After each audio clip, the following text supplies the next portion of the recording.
Hello everyone, welcome to Arrive Online Classes. This is Praveen here, and today's MCQ for biology is the dash is temporary organ that connects mammalian mother to its fetus.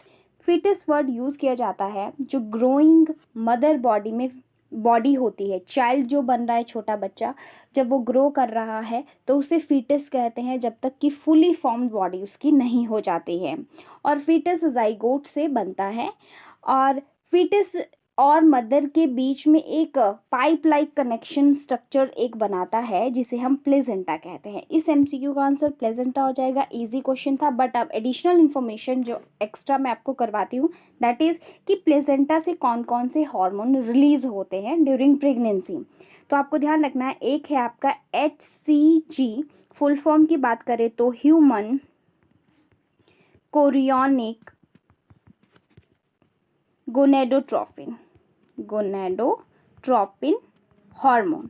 Second hormone है आपका that is HCG, full form human, full form भी पूछी जा सकती है आपसे तो ध्यान में रखनी है, placental lactogen hormone.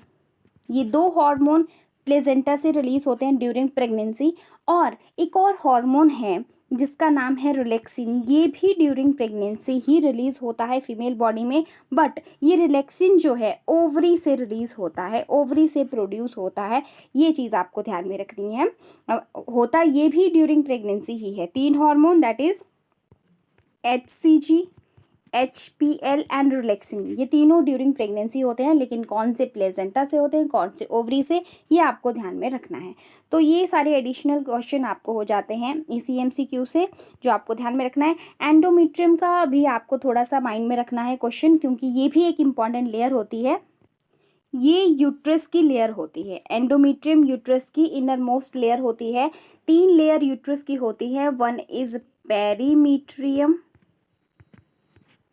Second one होती है आपकी मायोमीट्रियम, थर्ड वन जो है यहाँ पे दैट इज एंडोमेट्रियम। ये तीनों लेयर जो हैं इनमें स्ट्रक्चरल चेंजेस आते हैं ड्यूरिंग प्रेगनेंसी। और जब जो है मेंस्ट्रुअल फ्लो होता है, मेंस्ट्रुअल साइकिल में जो ब्लीडिंग होती है that is due to disruption of, या फिर आप कह सकते हैं that is due to break down of endometrium. Endometrium layer वहाँ से शेड ऑफ होती है जिसकी वजह से ब्लीडिंग होती है। ये क्वेश्चन भी इंपॉर्टेंट आपके लिए हो जाता है। और जब जो है प्रेगनेंसी होती है तो एंडोमेट्रियम वॉल में ही स्ट्रक्चरल चेंजेस पहले आते हैं, वो अपने आप को थिक करने लगती है ताकि उसमें अच्छे से जो डेवलपिंग फीटस होगा वो अच्छे से रह सके, और जो जाइगोट बना है वो उसमें अच्छे से इम्प्लांट हो सके, इम्प्लांटेशन उसकी हो सके।